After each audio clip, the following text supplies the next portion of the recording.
अभिधान राजेंद्र कोश, तीसरा भाग, 65 नंबर का सब्जेक्ट है। इसमें ओम शब्द है, सिर्फ ओम। ओम बीज मंत्र है और हर धर्म में ओमकार का महत्व है। कहीं ना कहीं ओमकार की साधना कम या ज़्यादा हर साधक उसे अपनाता है। साधक की अपेक्षा से कोई संप्रदाय नहीं है, कोई क्रिया नहीं है, कोई ऐसा शास्त्र नहीं है। साधक की अपेक्षा से जिसको स्वयं की साधना करनी है, यानी कि आत्मबल की बात हो रही है। अब किसी का जन्म हुआ तो जन्म देह का हुआ है, अब उसके ऊपर धर्म तो थोपा जाता नहीं है। लेकिन उसका जब मानसिक विकास होगा, वो आगे बढ़ेगा, शारीरिक बल बढ़ेगा, उम्र बढ़ेगी, ऐसे ऐसे उसमें एक विवेक की जागृति होगी। निर्णय क्या लेना, कैसे लेना, वो जागृति रहेगी। तो यहाँ पर ओम शब्द जो है, ओम तो सनातन में हिंदू में, जैन में है, मोमेडियन में है, क्रिश्चियन में है, ओम तो सब स्वीकार करते हैं। जैन दर्शन ओमकार की साधना को पंच परमेष्टि से जोड़ते हैं और पंच परमेष्टि से नाभि कमल से सहस्त्रार कमल तक की ये साधना बनती है। नाभि कमल शारीरिक चक्रों के आधारित है, लेकिन नाभि कमल को यहाँ पर जो प्रारंभ है, जन्म का प्रारंभ नाभि से होता है, श्वास लेता है, उसकी नाभि नालिका कट होती है बच्चे की। तो जब नाभि श्वास लेने का केंद्र बिंदु बन जाता है और सारे रोगों की जड़ भी पेट ही है। रोग पेट एकदम नॉर्मल तो रोग खत्म सब। तो पेट का केंद्र बिंदु यानी कि शरीर का केंद्र बिंदु नाभि बताया, और नाभि से बहुत सारी स्थिति बदल दी जाती है। तो शारीरिक बात सनातन में कहा जाए तो 7 चक्रों की बात आती है मूलाधार से। तो यहाँ नाभि चक्र को लेके ओमकार का नाद योग की दृष्टि से पतंजलि में ओम, तो वो अंतर तक ले जाते हैं। लेकिन 7 चक्र पर जैसे मणिपुर से यानी कि नाभि चक्र से लेकर सहस्त्रार चक्र तक, आज्ञा चक्र से भी ऊपर सहस्त्रार चक्र पर जब ये ओंकार प्रवेश करता है तो किस आलंबन से, किस बेस से प्रवेश करता है। तो यहाँ जैन दर्शन ने ओंकार को सहस्त्र कमल दल, सहस्त्र कमल दल अपने आज्ञा चक्र के ऊपर, तो सहस्त्र कमल दल यानी कि अनंत गुणों का मिलन। अनंत गुण तो है ही, तो अनंत गुण प्रकट कैसे हुए, तो यहाँ गुण स्थानक की वृद्धि बताते हैं। नाभि से ऊपर आए, हृदय तक आए, आज्ञा तक आए। तो जैसे नाभि से विकसित होती है यात्रा, तो वो कहाँ तक जानी चाहिए, सहस्त्रार तक। तो कई समाजों में, पूर्व परंपरा में ऐसा था कि किसी की मृत्यु होती है ना, तो यहां से उसको जीव निकलता है तो ये फट जाता है, आंखों से तो निकलता है, ये आज्ञा चक्र से, आज्ञा चक्र से वो दिखता कम है, लेकिन परम साधना की अनुभूति करता है, क्योंकि उसका पूरा केंद्र बिंदु आत्मबल है और उसके तरफ जाने का रास्ता नाभि से ऊपर सहस्त्रार तक है। अब वहां जाने के साथ उसकी जब मानसिक स्थिति पूरी आज्ञामय बन जाती है, तो वो हमारे लिए थर्ड आई बन जाती है, यानी कि एकाग्रता बन जाती है। एकांत में भी एकाग्रता की सिद्धि बन जाती है। तो अनंत शक्ति का द्वार यहाँ से खुल गया नाभि चक्र, अरे आज्ञा चक्र से। तो हमारे यहाँ परमात्मा की यानी सिद्धों की, सिद्धांतों की आराधना का लक्ष्य बताया। क्यों? कि तुम्हारा लक्ष्य यानी कि आज्ञा प्रधान होना जरूरी है, कि तुम क्या देख रहे हो। तो जैसे एकाग्रता एक अर्जुन के लिए महत्वपूर्ण बन गई, एकाग्रता राधा वेद के लिए जब करनी थी तो रामचंद्र जी ने राधा वेद किया। तो एकाग्रता सांसारिक दृष्टि से, शारीरिक दृष्टि से आज्ञा चक्र तक है, लेकिन आध्यात्मिक दृष्टि से ओमकार का महत्व यहाँ बताया। परमेष्टि पंचके, ओम यानी परमेष्टि पंचके, पंच परमेष्टि का स्वरूप है। ओम भूर्भुव स्व तत्सर्व सवि वितुर्यणयम, तत्सर्व वितुर्यणम। जैसे एक गायत्री मंत्र है तो वहां से प्रारंभ करते ओम भूर्भुव स्व, ऐसे करते तत्सर्व वितुर्णयम, सर्व धर्मों का मूल केंद्र बिंदु बताता है। तो अलग अलग। अब ओम कैसे बनता है? ओम संस्कृत की अपेक्षा से, तो ओम बनने के लिए संस्कृत में अरिहंत का अ आया, अरिहंत का, सिद्ध का अ आया। कैसे भाई? अरिहंत, सिद्ध यानी अशरीरी, आचार्य भगवंत यानी आ। तो अरिहंत, अशरीरी और आचार्य भगवंत। तो अरिहंत, सिद्ध और आचार्य हुए, ये तीनों का संधि करे तो आ होता है, आ। फिर उपाध्याय भगवंत का उ हुआ, उ उपाध्याय भगवंत का, तो आ प्लस उ इज इक्वल टू ओ हो जाता है, ओ। और मुनि भगवंत का म हुआ, तो ओ और म हो गया। तो पंच परमेष्टि में आ उ म। पहला अरिहंत का अ, दूसरा अशरीरी का अ, तीसरा आचार्य भगवंत का आ, तीनों मिलके आ हुआ, अ प्लस आ। उपाध्याय भगवंत का उ, चौथा पद, तो ओ हुआ। तो संस्कृत में संधि करते आ और उ इज इक्वल टू ओम, ओ होता है, आ और उ का ओ होता है, मुनि का म हुआ। तो ओम जो है पंच परमेष्टि मूलकम। अब जो ओम की साधना है, ओमकार, रिंकार, ये सब बीज मंत्र है, ये सब ऊर्जावान मंत्र है। इसकी साधना का एक रहस्य और एक साधना का विशिष्ट मार्ग है।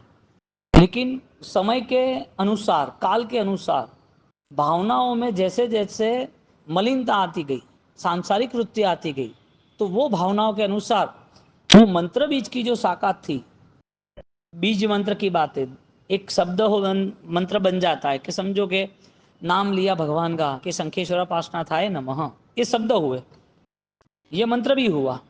लेकिन ओम ह्रीम जुड़ गया तो वो पूर्ण मंत्र बीज मंत्र के साथ, बीज मंत्र के साथ हुआ। तो ओम ह्रीम श्रीम अरहम नमः, ये बीज मंत्र की साधना है, सप्ताक्षरी।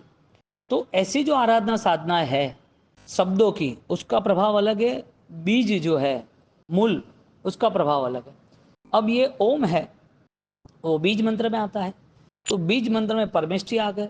तो जैसे जैसे संसार की भावना आ गई ये सारी धर्म बुद्धि में, ऐसे ऐसे उनको रिजल्ट कम मिला।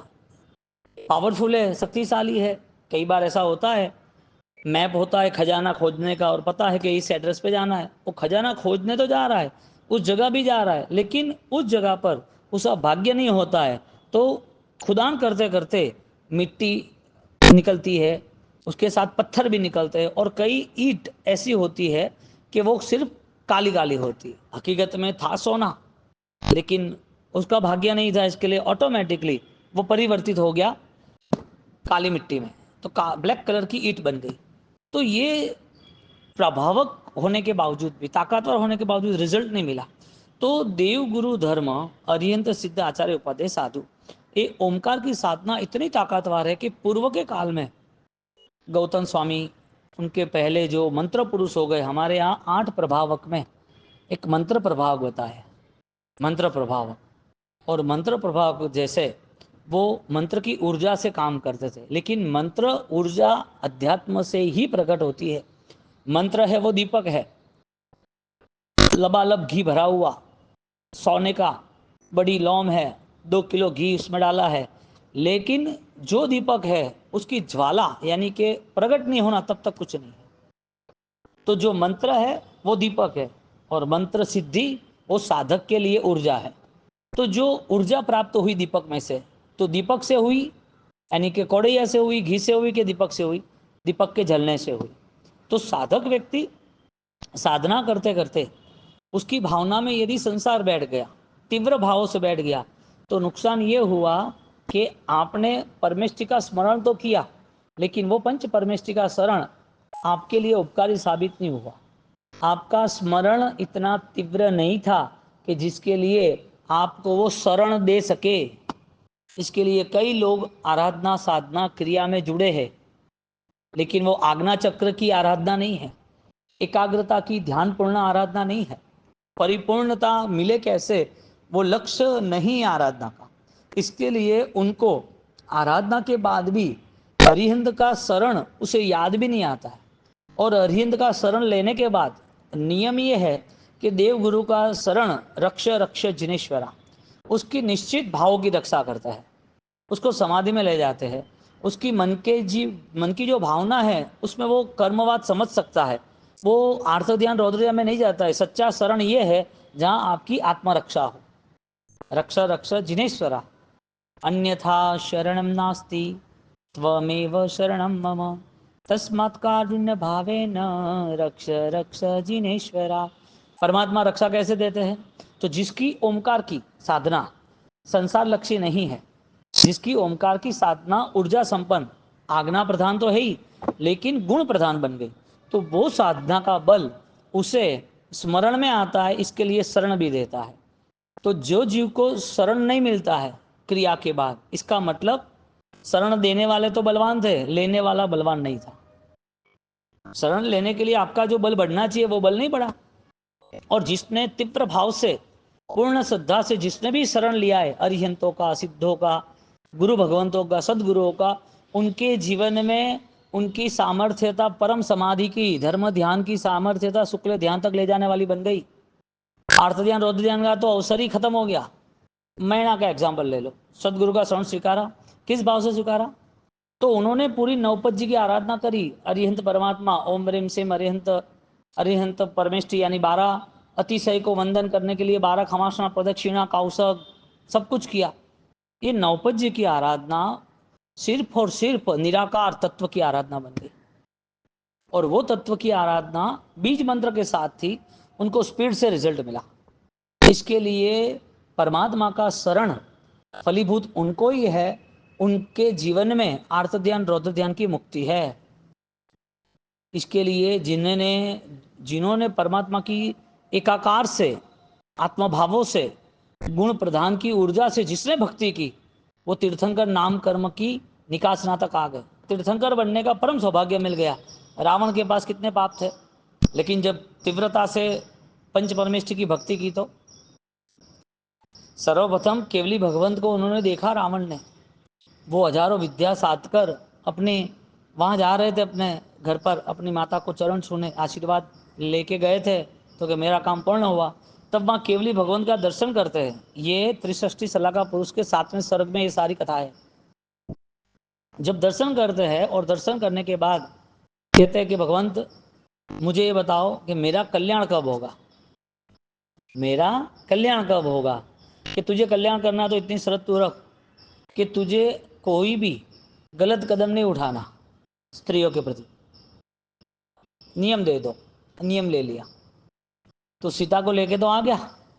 सीता को बोले तू रानी बन, पहले हमारे यहाँ की तू रानी बन, मंदोदरी जो महारानी है उसके सिर पर जो ताज है वो मैं आपको दे दूंगा। वो मना कर रहा है। सो वहाँ पर सीता के पास जाता है, थोड़ी देर के पास मुनीश्वर स्वामी भगवान के पास जाता है। वो भक्ति कर रहा है कि परमात्मा कुछ भी हो जाए मेरे दोष का क्षय होना चाहिए, मेरी आंतरिक शुद्धि बढ़नी चाहिए। ज्ञानी तो था, होशियार तो था, अब उसके पास जो साधना थी वो साधना में समर्पण था, गुण थे। इसके लिए सदगुरु का आलंबन मिला, सदगुरु के वचन स्वीकारे, उस वचन का जैसे अनुसरण किया वो सारा अनुसरण उसे फलदायी बना। क्यों? क्योंकि भगवान के पास जब क्षमा याचना मांग रहा है, भक्ति कर रहा है, एकाकार बन गया, तो वो परमात्मा की पंच परमेष्टि की जो साधना शरण था, वो शरण उसे तीर्थंकर नाम कर्म की निकासना तक ले गए। उसे चाहिए था, उसे तीर्थंकर बनने की भावना ही नहीं थी, लेकिन पंच परमेष्टि का आत्यंतिक शरण, पंच परमेष्टि की अद्भुत साधना, परमात्मा को देखे मूर्ति रूप से और उसको आंसू बहने लगे कि परमात्मा ऐसा कैसा मेरा तेरा वियोग के मैं अभी तक मोक्ष में नहीं गया, मेरी अभी तक मुक्ति क्यों नहीं हो रही है। उसके आंसू निकलते रहते दर्शन करते, और वो भाव की शक्ति प्रभावित हो जाती है, भाव की शक्ति चारों ओर विस्तृत हो जाती है। और वो दर्शन के प्रभाव से दर्शनम देव देवस्य दर्शनम पापनाश, वो पापों का नाश होता है। स्वर्ग तो क्या, स्वर्ग नहीं चाहिए, मिल जाता है, लेकिन स्वर्ग से भी आगे दर्शनम स्वर्ग सोपानम दर्शनम मोक्ष साधनम, उसे भाव धर्म की प्राप्ति होती है सिर्फ परमात्मा की भक्ति के प्रभाव से। तो परमात्मा आर्त ध्यान रौद्र ध्यान से मुक्त किया, यानी कि संसार भावना से मुक्त हुए। संसार भावना से मुक्त हुए, इसके लिए जो ओमकार, जो बीज मंत्र की साधना थी, अब उसके लिए फलीभूत बने। तो बीज मंत्र की, ओमकार की साधना, उसके लिए भगवान बनाने का सामर्थ्य दे दी। अब भगवान का स्वरूप देखो तो उनकी सम्मान किन किन लोगों ने दिया, संपत्ति कहाँ से आई, इतनी विद्याएं कहाँ से आई, इतने लोग उनके दीवाने कैसे बने, इनके पीछे इतने सोने के समरसण क्यों बनाए, ये सारी चीजें तीर्थंकर थे इसके लिए थी। उन्होंने तीर्थ स्थापना कैसे की, जो जो हजारों विद्या के आसामी हैं, जिनके 1400 शिष्य ऐसे, गुरु गौतम कैसे उनका स्वीकार किया, प्रभु महावीर के स्वीकार में जम्बू स्वामी जैसे, प्रभु महावीर के स्वीकार में जैसे मेघ कुमार जैसे, हाँ धन्ना अणगार जैसे, सालीभद्र जैसे, तीर्थंकर नाम कर्म की निकाचना इतनी इतनी ताकतवर होती है कि जो मोह के साम्राज्य में बैठा है उसका मोह समाप्त होने की तैयारी हो जाती है। ओमकार पंच परमेष्टि है, पंच परमेष्टि की आराधना गुणवान बनती है तो वो परमात्मा की जितनी सामर्थ्यता है उस सामर्थ्यता को पार कर, इतनी सामर्थ्यता आ जाती है और वो सामर्थ्यता को पार करता तो सिद्ध बन जाता है। अब जो जीव वास्तविक धर्म ध्यान में जुड़ा है, लेशिया की बात नहीं चल रही है, यहाँ लेशिया की बात ही नहीं चल रही, लेशिया की लिमिटेड है, ध्यान की लिमिट नहीं। लेशिया विचारों के स्तर पर है, ध्यान अनुभव के स्तर पर है। जो लेशिया है वो लेशिया एक स्मृति के स्तर पर आती है कि कृष्ण लेशिया, नील लेशिया, कापुत लेशिया नेगेटिव है, तेजो पद्मो शुक्ल वो पॉजिटिव है, लेकिन एक लिमिटेड टाइम है उसका। लेशिया का गुण स्थानक है, ध्यान का गुण स्थानक ही नहीं, शुक्ल ध्यान तक ले जाता है। आर्द्र ध्यान रौद्र ध्यान से मुक्त कराए वो आज्ञा की साधना उसके सहस्त्र दल तक ले जाती है। तो शरीर का सहस्त्र दल 7वां चक्र है, लेकिन अध्यात्म का सहस्त्र दल अनंत गुणों का विकास, अनंत गुणों की स्पर्शना है। अब एक गुण भी स्पर्श हो जाए, एक गुण अनंत भव में भी, तो भी वो आत्मा सहस्त्र दल पहुंचने का अधिकारी बनता है। क्योंकि सम्यक दर्शन की भूमिका में इतना घुटना पड़ता है, इतना गहरा जाना पड़ता है कि हमें कल के भी कोई राग देश के विचार तो आज नहीं छूने चाहिए। हमारे ऊपर तो अनंत काल के विचार पड़े और हमें पुरानी पुरानी बातें हमें पकड़ लेती है। तो अनंतानुबंधी के स्तर पर वो सारा विचार का स्तर, लेशिया का स्तर मिथ्यात्व में रखता है। इस तरफ क्रिया है, बुद्धि है, चालाकी है, समझदारी है, मान सम्मान है, इस तरफ पुण्य बहुत सारा है, लेकिन सम्यक दर्शन की भूमिका के लिए जो शुद्धि आनी चाहिए, आंशिक शुद्धि आनी चाहिए, पूरे पूरे राग द्वेष के विचारों को खत्म, व्यक्ति के साथ हुई घटना खत्म, जो मेरा राजी नाराजी का जो प्रसंग है वो सारा यहाँ पर खत्म करने के बाद वो जो अनुभूति होती है दोषक्षय की, जो अनुभूति अपने अंदर छिपे दोषक्षय की होती है, वो अनुभूति सम्यक दर्शन तक ले जाती। सम्यक दर्शन हालांकि है गुण, सम्यक दर्शन है गुण, तो दोषक्षय क्यों कहा? क्योंकि मिथ्यात्व ये दोष है, मिथ्यात्व ये दोष है। अपूर्वकरण कितना भी किया लेकिन अन्योन्य अनुष्ठान बना, समझदारी से नहीं हुआ। कौन सा? यथा प्रवृत्तकरण, सामान्य अनुष्ठान हुए। इसका मतलब जो अनुष्ठान अन्योन्य थे, जो अनुष्ठान बिना समझदारी के थे, वो अनुष्ठान में सम्यक दर्शन आ ही नहीं सकता। तो मिथ्यात्व का त्याग यानी कि दोषों का त्याग।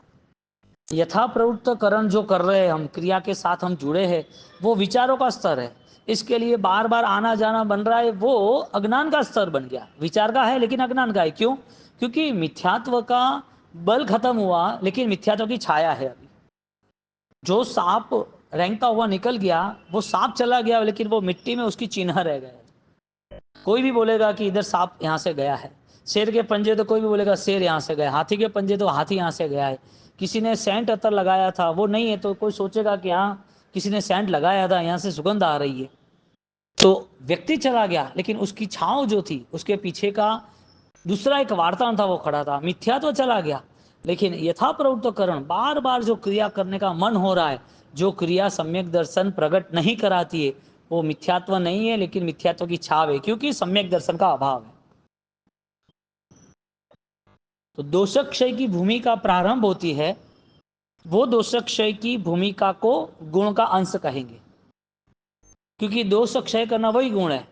जैसे कि बिजनेस आप करते हो, तो बिजनेस जो करते हो उसमें आपको नफा हुआ, प्रॉफिट हुआ, तो प्रॉफिट हुआ, आपका बिजनेस था। लेकिन आपका 1 लाख का बिजनेस होने के बाद आपका कुछ माइनस हुआ, तो वो प्रॉफिट में माइनस है, बिजनेस में माइनस नहीं है। इसके लिए तुम्हारा बैलेंस है कि भाई मेरा प्रॉफिट में 50,000 का माइनस है, लेकिन मेरा लीगली बिजनेस का जो 50 लाख का बिजनेस था उसमें ₹1,00,000 माइनस नहीं है, 50,000 माइनस नहीं है, तो जो प्रॉफिट में माइनस है वो चल सकता है। प्रॉफिट में माइनस है उसे कवर कर सकते हैं, लेकिन बिजनेस का माइनस कवर नहीं कर सकते, क्योंकि वो खुद की प्रॉपर्टी मैनेज की थी, खुद ने इन्वेस्टमेंट किया था। यहाँ पर यथाप्रवृत्तकरण वो सम्यक दर्शन की भूमिका नहीं बनती है, सम्यक दर्शन नहीं बनता, सम्यक दर्शन की भूमिका बनती है। इसके लिए उसे सम्यक दर्शन नहीं कहा। यथा प्रवृत्तकरण जैसा है वैसा, यथा प्रवृत्त यानी कि एक्टिविटी करना, यथा प्रवृत्त करण यानी करना, जो प्रवृत्ति है वो तुम करते रहते हो, जैसी है वैसी करते रहते हो। कल जो पूजा की, कल जो सामायिक किया, कल जो ध्यान किया, कल जो दान दिया, कल जो भक्ति की, कल जो ध्यान माला गिनी, सब वो का वही चलता है। तो जो अपूर्वकरण, जो विशिष्ट अवस्था का निर्माण होना चाहिए, विशिष्ट आस्था का हमें ख्याल आना चाहिए, उससे हम दूर रहते हैं। इसका मतलब अभी तक मिथ्यात्व की छाव बैठी है। तो ओमकार जो है, परमेष्ठी जो है, वो तीर्थंकर नाम कर्म तक रावण को ले गए। शालिभद्र को त्याग करा के, शालिभद्र क्या महावीर का आकर्षण था, सैनिक को लात मार दी, मुझे ये साम्राज्य में नहीं रहना, मेरे माथे तो प्रभु महावीर ही है। जम्बू स्वामी निकल गए बाहर। ये सारे जीवों का अपूर्वकरण कैसा होगा? उन्होंने तय किया कि जो मैं क्रिया कर रहा हूं, जितनी मैंने क्रिया अभी तक धर्म की है, वो सारी क्रियाओं से भी विशिष्ट क्रिया मुझे हर पल करनी है। तो वो जो प्रतिपल जो पावनता का एहसास हो रहा है, पवित्रता का अनुभव जो हो रहा है, वो सम्यक दर्शन खींच के लेके आता है। इसके लिए सम्यक दर्शन को दोष क्षय का औषध कहते हैं, आधार कहते हैं, क्योंकि राग द्वेष की ग्रंथि समाप्त हो तो ही ये अवस्था मिलती है। अब राग द्वेष की जो ग्रंथि गठान, राग द्वेष के जो विचार, राग द्वेष के जो तनाव बैठे हैं, वो सारे तनाव कब तक पालते रहेंगे हम? क्यों पालते रहेंगे? मेरी जो चैतन्य का भूमिका है, चैतन्यता की, मेरी जो स्वयं की अवस्था है, वहां तक मेरी नजर नहीं जा रही है, मेरा लक्ष्य बलवान नहीं बन रहा है, इसके लिए मेरा यथा प्रवृत्तकरण ही चलेगा। भले मिथ्यात्व ना हो, भले आप द्रव्य मिथ्यात्व भाव मिथ्यात्व में ना रहो। इसका मतलब ये थोड़ी है कि द्रव्य सम्यक दर्शन भाव सम्यक दर्शन में आ गए, और द्रव्य सम्यक दर्शन में भी आ भी जाए तो उसका फल पुण्यदय है, कोई गुण थोड़ी है। द्रव्य सम्यक दर्शन की प्राप्ति पुण्यदय है, पुण्य का बंध है, श्रेष्ठ पुण्य बंध होता है। ठीक है, देवलोक की दुनिया मिल जाएगी। अविरति के जीवन में तुमने क्या किया? देवलोक की दुनिया में उनको 5 कल्याणक का अवसर मिला, प्रभु के कल्याणक उजवने का अवसर मिला। तो देवलोक की दुनिया, इंद्र महाराज की दुनिया, वो द्रव्य सम्यक दर्शन का फल है। भाव सम्यक दर्शन का फल सिमंदर स्वामी के पास विरति के भावों के साथ मुक्ति का फल मिलता है। द्रव्य सम्यक दर्शन चाहिए तो जो क्रिया करते वो करते रहना। भाव सम्यक दर्शन चाहिए तो हमारे अंदर छिपी हुई पूर्व भव की, इस भव की नहीं, पूर्व भव की भी धारणा को बदलना पड़ेगा। इसका मतलब ये हुआ कि इस भव में भी जितने भी लास्ट मोमेंट की, अभी 1 घंटे पहले भी कोई घटना घटी हो, तो उसको साथ मुझे कहीं पर भी राग द्वेष से जुड़ना नहीं है, वहां तक का साक्षी भाव ले जाना पड़ेगा। इसका मतलब कि जितनी भी पूर्व भव की राग द्वेष की घटना है, वो सारी घटनाएं अनित्य है, मैं नित्य हूं, मैं शाश्वत हूं, ये सब नाशवंत है। हमारा पर्याय भूमिका से रहित है, स्वरूप से रहित है, उस पर्याय में मेरा कोई योगदान नहीं होना चाहिए। कर्तृत्व बुद्धि समाप्त हुई, इसके लिए उनकी भूमिका इतनी स्पष्ट बन गई है कि उनके जीवन में नित्यता के करीब आने का लक्ष्य बन गया। रोज स्मरण में करना, ये मेरा नहीं है, मेरा नहीं है, मेरा ये नहीं है, रोज स्मरण में लाना है कि मैं ये हूँ, मैं शाश्वत हूँ, मैं चिदानंद हूँ, मेरे अंदर अनंत शक्तियाँ छिपी हुई है, मैं उसे प्राप्त करना चाहता हूँ। ये चिंतन है ना, हमें भेद कराएगा कि मैं दोष में क्यों जा रहा हूँ, ये सारी चीज़ों से मुझे जुड़ने का क्या मतलब। बैठे बैठे अभी यदि सामान्य स्तर से देखने जाओ तो कोई भी मानसिक तनाव, चंचल स्थिति उसके जीवन को बर्बाद कर देती है। सुसाइड क्यों करते लोग? सुसाइड क्यों करते हैं? तकलीफ बड़ी है तो उसका सॉल्यूशन तो है मनोबल, मनोबल नहीं है। यदि मनोबल होता तो तकलीफ बड़ी नहीं लगती। जिसके पास ज्ञान दशा का अभाव है वो हर परिस्थिति में परेशान हो जाता है। ब्लड प्रेशर आने की वजह विचारों का तनाव, रात भर सोते नहीं है, कोई सोच को लेकर तड़पते रहते हैं, कोई सोच इतनी गहरी बन जाती है, अचानक रात को उठ जाते हैं, क्या हुआ, कैसे होगा। अरे भाई तुम सोचना ही बंद कर दो, तुम्हें दिखना भी बंद हो जाएगा।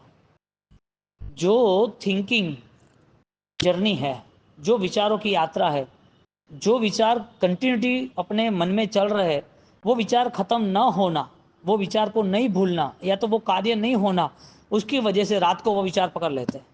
और वो विचार पकड़ लेते हैं तो वो पूरी थिंकिंग वहाँ ही चलती है। अब विचार से शरीर पर पूरा असर पड़ता है।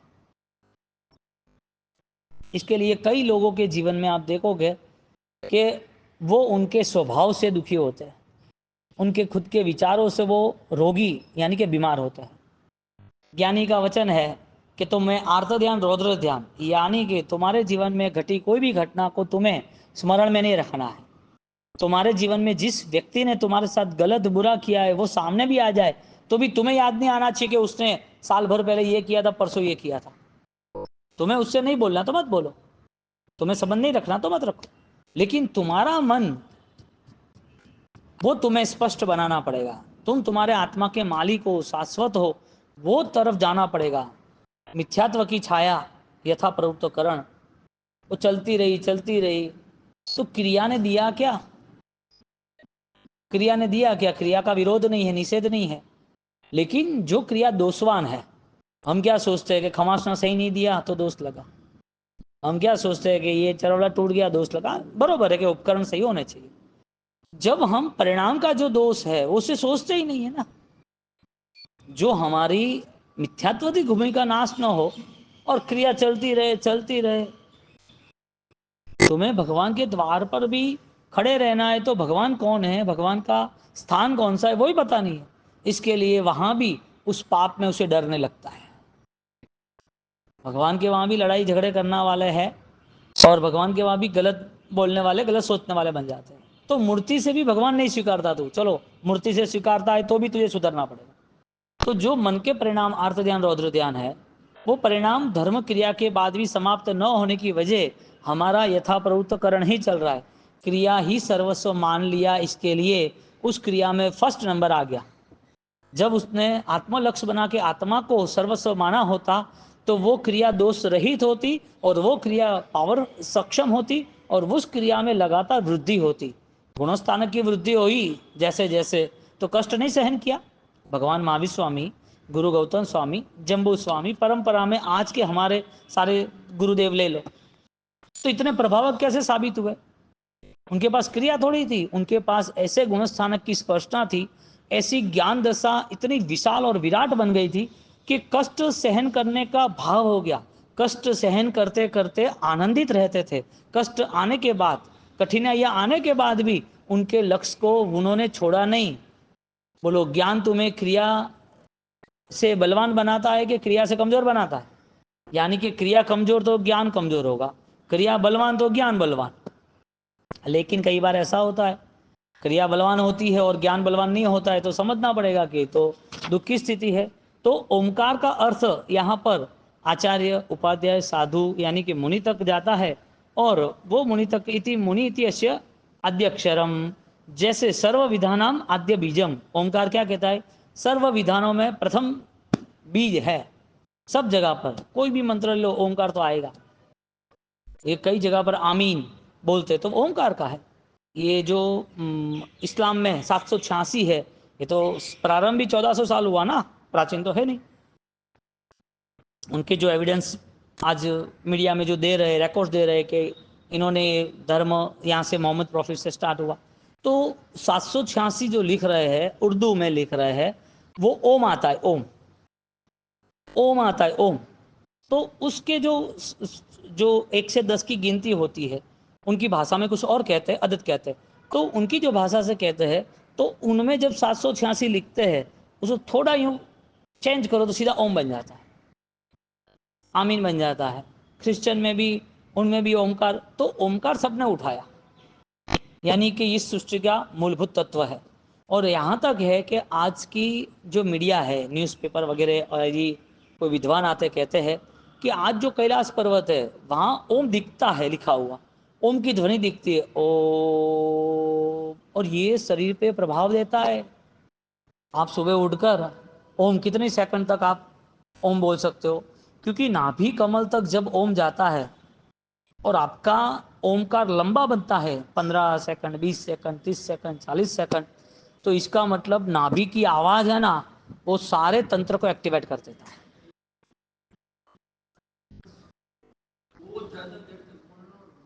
हाँ बरोबर है, ये सप्तम स्वर तक है, ये सप्तम स्वर तक है। महन सारी गामा पद नी सा, ये सप्तम स्वर तक आता है। तो सप्तम स्वर तक आता है, वो सप्तम स्वर तक आने के लिए ओम जो है, ओम तो ऐसे ही ये सारे गामा पद नी सा। तो संगीत तो है ना, वो एक तरंग है, ताकत है संगीत। वो तो जो जो है ना, एक बात है, गुरु के बिना ज्ञान नहीं, सीधी बात ये है। अब जो खुद ही गुरु बन जाए तो अभी उसको कौन ज्ञानी बनाएगा? एकांत अकेले में उसे ज्ञान कैसे मिलेगा? हर बार जिसको भी साधना करनी है उसका एक नियम है, वो हर बार विद्यार्थी रहता है। साधक का नियम है, वो हर बार ज्ञान की प्राप्ति करता है। तो साधना के लिए आज आप इतने अच्छे पढ़े लिखे हो, फिर भी आपकी रुचि कितनी, 3-3 महीने से आप कंटिन्यूटी सब कुछ छोड़ के, कल तो अभी आपकी मदर का तो इतना बड़ा फंक्शन किया, लोगों को इतने 10 CR तक 10 करोड़ पैसे बांटे, उसके बाद भी मैंने बोला 5 दिन नहीं आओगे, तीसरे दिन तो आप आ गए, दूसरे दिन तो क्यों भाई? तो ज्ञान पाना वो साध्य की पूर्ति है। ज्ञान के लिए साधना अवस्था निश्चित चाहिए ही चाहिए। और साधना करनी है तो उसका ऑक्सीजन क्या है? चिंतन है ना, ध्यान है ना, ज्ञान को प्राप्त करना है। तो साधना करने वाला वो ज्ञान से रहित होता नहीं है, और जो ज्ञान है वो साधना वाला होता है। दोनों तरफ है, दोनों तरफ है। जो तंदुरुस्त है वो काम करेगा, जो काम करेगा वो तंदुरुस्त है। इसका मतलब बीमार काम नहीं करेगा। रूल्स तो ये बन गया ना। तो इसी तरह ओमकार के अंदर जैसे वो संगीत एक नया साधना का क्रम है। साधना का क्रम कोई भी ले लो, चाहे संगीत ले लो, चाहे योगा ले लो, चाहे ज्ञान ले लो, चाहे भक्ति ले लो, चाहे तप ले लो, कोई भी ले लो, लेकिन उस क्रम के अंदर आपकी जागृति वो कम नहीं होनी चाहिए। आपकी जो अपूर्वकरण की स्थिति है ना, वो वृद्धि होनी चाहिए। अपूर्वकरण यानी प्रतापी, तेज, ऊर्जावंत व्यक्तित्व। ऊर्जावंत व्यक्तित्व उसकी प्रभावकता अलग होती है। अपूर्वकरण सम्यक दर्शन की भूमिका है तो पुण्याई तो रहेगी। अब तो उनकी पुण्याई के आधार पर बहुत सारे काम सरल हो जाते हैं। यहाँ पर सकल आगम उपनिषद भूते, सारे शास्त्रों के अंदर, उपनिषदों के अंदर ओमकार का महत्व बताए। प्रणिधान बीज है, प्रणिधान से आदौ उपन्यस्ते, सर्वप्रथम है प्रणिधान है, यानी कि बीज, उसे वटवृक्ष बनना ही है। एक बूंद है, उसको सागर बनना ही है। तो बीज का विराट तत्व वटवृक्ष है, सागर की अमरता बूंदों से ही हुई है, तो बूंद की अमरता सागर में छिपी है। इसी तरह साधना में बीजों में बीज विकसित होता है, यानी कि ये ओंकार विकसित होता है, तो पंच परमेष्टि में सम्मिलित होता है। परम मंगलम, विश्व का परम मंगल है। न च एतद व्यतिरिक्तम अन्य तत्वम अस्ति। वाह वाह! इस ब्रह्मांड में, यही बात आई ना अपन ने बात, इस ब्रह्मांड में ओमकार के टक्कर पर, ओमकार के अलावा कोई भी तत्व बलवान नहीं है। सब जगह ओम जो ध्वनि है, हाँ, ऊर्जा संपन्न है। सकल भुवन से कमला अधिगमय, 3 लोक में विश्वव्यापी, 14 लोक में सर्वश्रेष्ठ कमल, आपने बोला सहस्त्रा कमल, वो तत्वव्यापी है। विष्णु महेश ब्रह्म रूप त्रयात्मक ईश्वरे। तो ओम बनता है, अ यानी विष्णु, ओ यानी ब्रह्मा, म यानी महादेव। तो उनका पूरा त्रिरूप, जैसे सत्व रजस तमो आता है। हकीकत में कोई पाप करे तो उसका फल क्या, पाप की वजह क्या, कोई पुण्य करे उसका फल क्या, तो साइंस में खोजना पड़ा, करना क्या। तो वो तो परलोक मानते नहीं है, नरक तिर्यंज गति और देव गति वो तो मानते नहीं। तो वो के देखे वो मानना, उसके ऊपर वो विश्वास करते। तो यहाँ पर हमारे शास्त्रों से यहाँ पर रजस तमस गुण जो है सर के, सत्व तजस रमस, इसी तरह 3 ब्रह्मा विष्णु महेश उसमें ही है। ब्रह्मा कर्ता, विष्णु संचालन, महेश यानी कि शिव जी विनाशकाली, तांडव, उत्पाद व्यय द्रव्यम, द्रव्य गुण और पर्याय, तीनों आ गए। आपकुतो यानी कि प्रणवे आरंभ में स्वीकार्य अनुमतो।